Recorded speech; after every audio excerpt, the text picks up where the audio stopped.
Most professionals spend years mastering their work, but only minutes mastering the skill that determines their worth.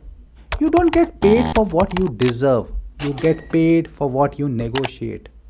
Let that sink in because this single truth has defined the financial destiny of millions of working professionals. Studies from pay scale and HBR have shown something fascinating. Professionals who negotiate even once every 2 years end up earning 20 to 30% more over their lifetime than those who don't. That means if you start earning 15 lakhs today and never negotiate, you could lose up to 3 to 5 crores in lifetime value. 3 to 5 crores. Let that sink in. Not because you weren't good enough, but because you did not ask. Or worse, because you did not know how to ask. Now think about this. You have learned the technical skills, project management, stakeholder handling, but no one has ever taught you how to confidently communicate your value. That's why this mini course exists. Because before you even step into a negotiation, you must understand what really drives that conversation, and that's mindset. So part 1 is a negotiator's mindset. Negotiation is not a battle. It's not about being aggressive or manipulative. It's a conversation between two professionals who are simply trying to align value with fairness. Read that again. Align value with fairness. You see, your salary is not a reward. It's a reflection of perceived value. And your job is to communicate that value clearly and calmly. When you walk into a negotiation with fear, with doubt, and with hesitation, you give away your power even before you speak. And when you walk in grounded, clear, and certain of your worth, the energy just shifts. You can feel it, they can feel it, and that calm confidence, that is your leverage. So as you're listening right now, take a slow breath in and imagine yourself sitting across a negotiation table. You are smiling slightly, your shoulders are relaxed, you feel centered. That's the version of you we are going to awaken in this series. Part 2 is the HR mindset, understanding the other side. It can be the manager as well. Let's talk about the person sitting across the table, the HR or your manager. They are not your opponent. They are not there to block you. Their role is to maintain internal equity, fairness across people, roles, and budgets. They have their own constraints. They have also some flexibility when you show evidence. Here's the mistake most professionals make. They go in emotionally charged.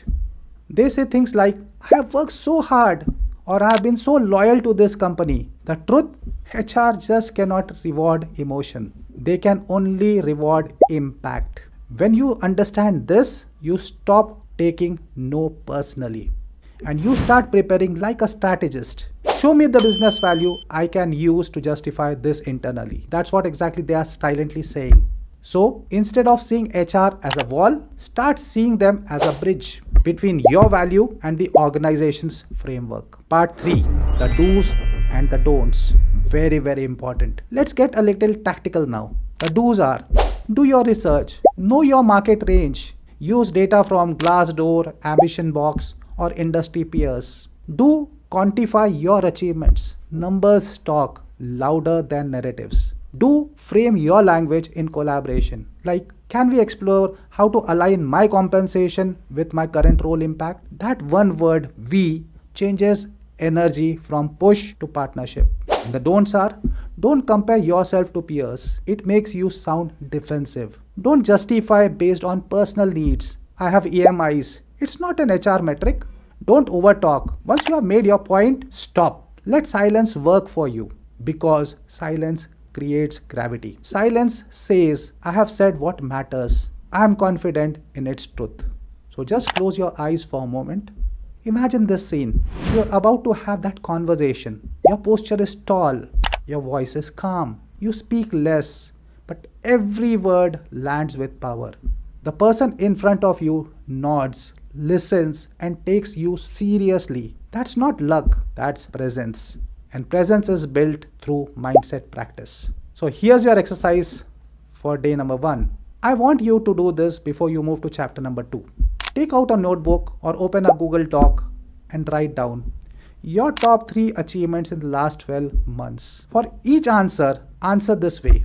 What changed for the business because of me? And then reframe it into a value statement. For example, I optimized project delivery by 15%, saving 120 hours per quarter. Or I led a team that improved customer satisfaction by 8 points. Now read them aloud, not as bragging, but as truth, as data, as your contribution. This is your first piece of leverage for negotiation. So today you have just begun shifting from emotional negotiation to strategic negotiation. You have learned negotiation is alignment, not argument. HR is your bridge, not your barrier. Power is projected through calm confidence. In the next chapter, we are going to take this energy into action. You'll learn exactly how to initiate the negotiation, what to say, how to structure your sentences, and more importantly, where to stop talking. Because that's where the most professionals lose their deal. You are not going to be one of them, mind you. So here's your task. Do the exercise, internalize your wins, and come prepared. Tomorrow, we will dive deep into the conversation, the practical art of how to ask what you are worth. Remember, the world does not reward quiet excellence. It rewards visible value.